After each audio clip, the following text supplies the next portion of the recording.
just wanted to hop on here really quickly to discuss something that has been on my mind lately. I have been hearing a lot about um not necessarily this particular topic, but I have heard this term used recently, and I was like, I wonder, do people know what toxic positivity is? What does that mean? What is it? What does it sound like? How do I know if I'm doing it? How do I avoid it? That kind of thing. So I wanted to hop on here really quick for a lunchtime live. It is my lunchtime, in case my employers are watching, to see if to just really chat really quickly about it. So what is toxic positivity? It's the pressure, the tendency, the influence, the encouragement to be positive at all times. Good afternoon, Joshua, right? To be positive at all times. So that's what toxic positivity is. Toxic positivity dismisses real emotions, and sometimes you'll hear people say things like, just be grateful, good vibes only, I don't want any negativity in my life. They'll say things, if you're a Christian, they'll say things like, I'm too blessed to be stressed, or God is good all the time. He is good all the time, but that doesn't mean you feel good all the time. So toxic positivity is that influence or that tendency or that push to be positive at all times, no matter how you feel on the inside. It's like leaving no room for any other expressions or feelings, right? So things like, what can I say? Like, again, those kind of like influences to be, even if I'm sad, even if I'm grieving, even if I'm frustrated, even if I am hurt or annoyed or angry, I can't express those feelings because they are considered negative feelings. Good afternoon, elevated. Okay. So that's what toxic positivity is. Now, number two, what I will say is, how do you recognize toxic positivity is, number one, if you're the type of person that feels guilty for being sad or angry, that might be a clue that you tend to lean into toxic positivity. If you shame yourself, or you say things like, I don't want to complain because others have it worse, right? That's kind of a tendency that gives toxic positivity. And the reason why is because, yeah, sometimes other people have it worse. Sometimes other people have had tragedy, other people have had difficult situations, other people have had negativity in their life. That does not mean you don't get to have your feelings, okay? Because feelings are not right or wrong. They're just feelings. All right. How you doing, Trish? They're just feelings. Okay. So that's one sign. If you are the type of person that you will shut other people down when they start to express their feelings or emotions, comments like, if you say this, and I know we say this a lot, especially out there for my church people, we say everything happens for a reason, which it does, but you don't want to say that in the midst of somebody grieving, sad, frustrated, angry. Yes, everything happens for a reason. You can believe that. However, that does not mean people cannot be all those negative feelings, sad, frustrated, angry, annoyed. You can still be that way, and then feel your feeling. Don't get stuck there. Then reframe. Okay. So if you tell somebody, if you have the tendency to tell somebody, hey, don't complain, just pray about it. Right? Move on. That's toxic positivity. You're not allowing the person to feel their feelings. Hey, Janae, I don't want to forget anybody in the chat. I got a vision, I got a focus, and I know y'all know I'm easily distracted. All my subscribers know I'm easily distracted. So if I don't get you in the chat, it's not because I'm ignoring you. It's not because I don't see you. It's because I will get distracted and we will be on this live for longer than I intended. And I'm using this as a video. So, all right, I might cut that part out, but I probably won't. All right, hey, Anthony, and hey, Coach. Okay, so I'm going to keep going down the list. Another clue that you might be stuck in that toxic positivity is you avoid. Ask me how I know. You avoid hard conversations to keep the peace, right? So when you suppress those hard conversations, when you suppress your own discomfort, when you suppress your own hurt, right? To try to keep things positive, you risk unresolved tension and emotional disconnection. So I know I've had videos and I've had conversations about compartmentalization. When you are so focused on not having a difficult conversation to stay positive, that is a clue you might be operating in toxic positivity. that is a clue that you might be operating in toxic positivity, because sometimes conversations are hard. Sometimes feelings are hard. Sometimes emotions are hard. And we have to get into a place where we are able to have those conversations, say those things, process those feelings, and not avoid them. All right. Another clue, if you downplay your own suffering, saying things like, it's not that bad, I shouldn't feel this way. I always should. Don't should on me. Don't tell me what I should do, how I should feel, how I should respond, right? That is a sign of toxic positivity. Because it invalidates your emotional experience. And here's the thing. If you invalidate, deny, or don't acknowledge how you really feel, inevitably you don't address whatever thing is causing the feeling, the root cause, and it will pop up later. It will come back up again later. If you look back over your life, okay, and you look at things that you have avoided, especially feelings, ask yourself, does this come back up again? 9 times out of 10 it does. If you do not deal with the root cause, it will come up again. All right, so now I'm going to give you some tips. So now we know what toxic positivity is. Again, hey, Lorianne, how are you? And again, I said this earlier, I'm telling people in the chat, I am so easily distracted. So if I miss your name, it's not because I'm ignoring you, it's because I got a point. I'm only on lunchtime, so I got to get off here quick. So hello, model Lorianne. All right, so here's some tips to break free from toxic positivity. All right. Number 1, give yourself permission to feel. I said this earlier. Feelings are not good or bad. They're feelings. God gave us feelings to feel them. So give yourself permission to feel the myriad, the range, the vast feelings that we have. Those that we deem as good, those that we deem as not good. Feelings are not good or bad. They're just feelings. What you do with them can be good or bad, but not the feeling itself. So we think about even Jesus cried, even Jesus wept, even Jesus was turning over tables, okay? So you can have these feelings and emotions. Give yourself permission to have them. Negative emotions are not sin, right?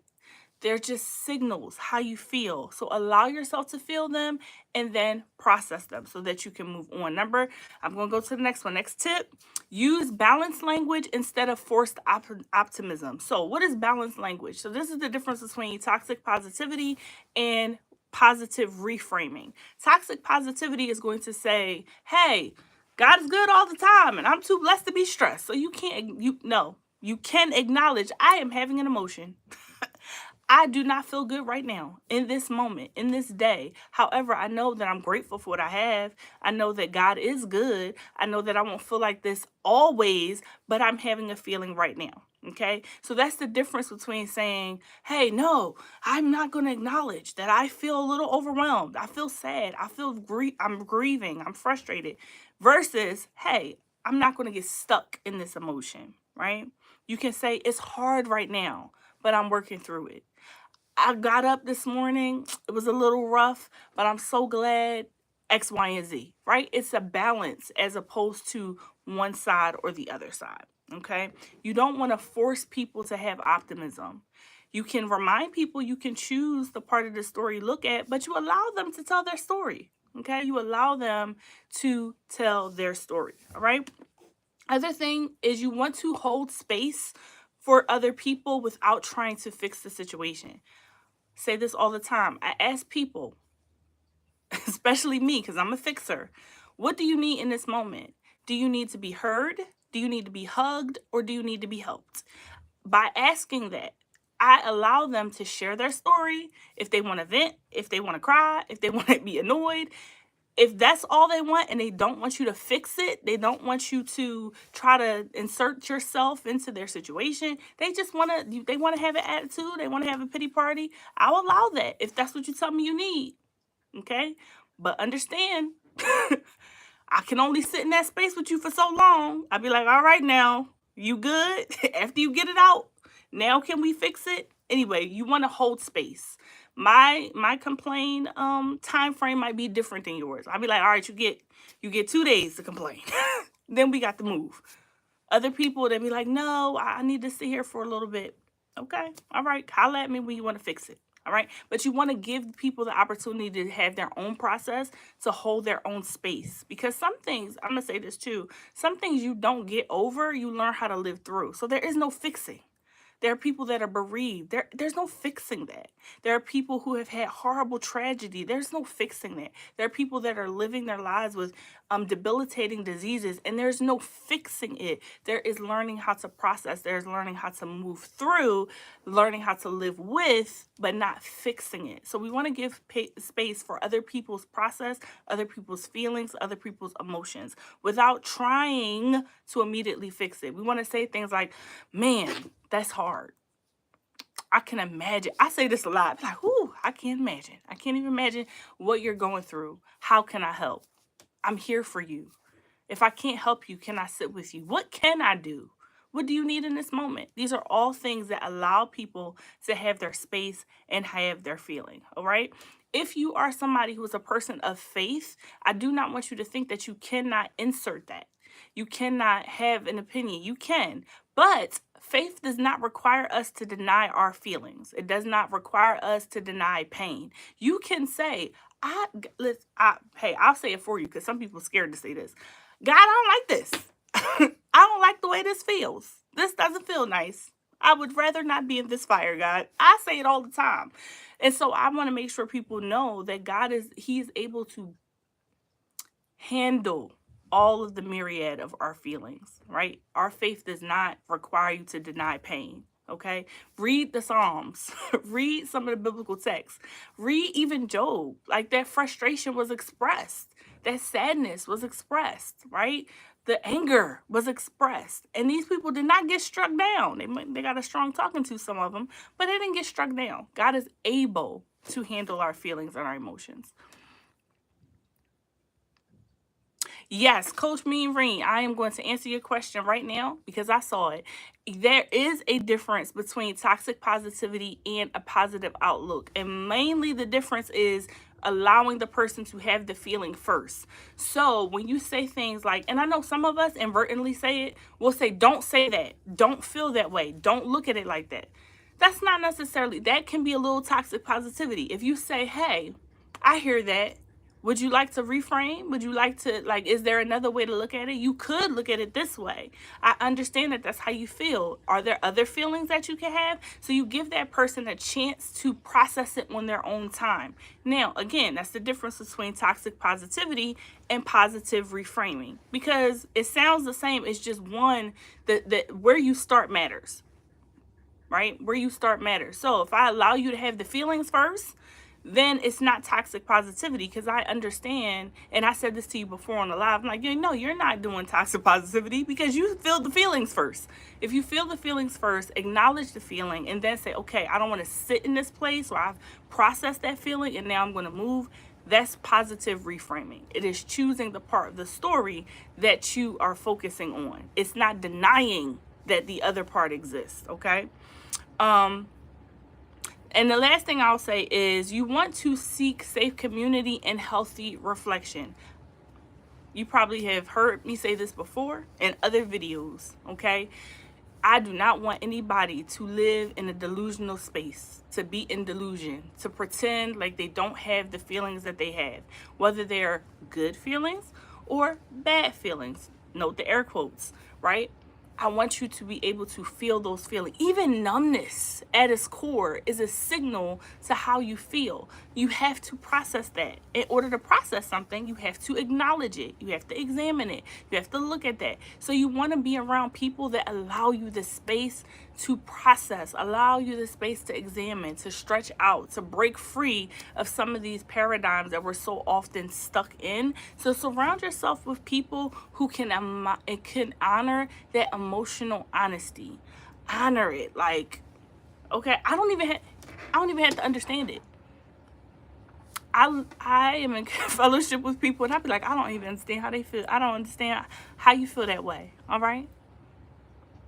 Hi, Fee Nicole. I don't even understand how you feel that way. And I hope I didn't miss anybody. I'm gonna scroll back up and make sure I say hi to everybody, okay? So you wanna seek places, spaces that can honor your real feelings and emotions. And if you don't have them, I would ask you to consider journaling, therapy, right? Prayer, all of those things that you can be your authentic, true self and acknowledge your feelings. Because again, if you do not acknowledge them, they will come back up somewhere, somehow. And most of the time, it's not the places where you would like them to come back up. All right. So I'm going to just go really quickly to make sure I said hi to everybody. Because like I said, y'all know I'm at work, honey. I got to get back to my job. Hi, Joshua, Anthony, Elevated, Homebody Trish, Janae Desiree, if she's still in here, Coach Mean Green, and Lori Ann. Want to make sure I say hi to everybody. And Miss Fee Nicole. All right. Any questions, comments, concerns, issues, tissues before I get off of this live? Okay. Hey, Nisha, Antoinette. I'm about to head on out. But if you have any questions, comments, concerns, issues, or tissues.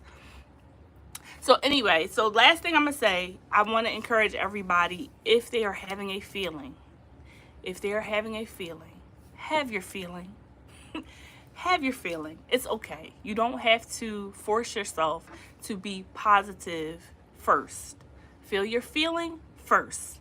Then reframe if you're able to, if it's beneficial, if it's necessary. Okay? I hope you guys have hey, Miss Do It Yourself, Miss Adrian, I'm headed on out. You just rolled up here at the end. But please catch the replay if you can. And welcome. Thank you for everybody who joined. I am going to try to do more lives around lunchtime. Can I speak on the opposite? Okay, yes. So what is the opposite of toxic positivity is pessimism, all right? Just everything is bad all the time. And what I will say is both of the extremes are negative, right? Both of the extremes can be detrimental to someone's personal outlook and their emotions. So if you are the type of person that cannot see any positivity in a situation, that is not good either. So you don't want to get stuck in the negative feeling. Acknowledge it, okay? Process it, move. Whether that's a good feeling or a bad feeling, right? Good feeling, bad feeling, right? So that's the opposite. The opposite would be you cannot have any positive outlook because you see the world as a negative place. This happens a lot of times when you haven't processed any of that past traumatic things or past negative experiences, because you will say, I do not want the world to disappoint me, and so therefore I will have no expectations. I will expect that everything will be bad. I will not have any variation. Not necessarily a good space to live your life. Hey, you're grown, you can do what you want to do, but that would be what I consider the opposite of toxic positivity would be negativity. It's not necessarily toxic negativity, it's just negativity, pessimism, the inability to see anything positive, often found in depression. Okay? Thank you so much. I know you're the fashion girly, Miss Deja, but thank you so much. All right, ladies and gents, I'm going to head on out here so I do not get, I don't want to get in trouble from the, I ain't even going to say that because YouTube might get me. I ain't going to say what we call it. Y'all know what we call it in the Are You Locked In community. Y'all know where I'm at. So y'all have an amazing rest of your day. Again, like I said, I am going to purpose in my heart to do more lunchtime lives. If you guys have anything that you want me to chat about, if you have any questions, comments, concerns, put it in the description of the video or leave me a post. Y'all can also find me on the Instagram. It's the same name. So y'all can find me on the Instagram, inbox me your questions or comments. All right, you guys have an amazing day. See y'all guys on the next live.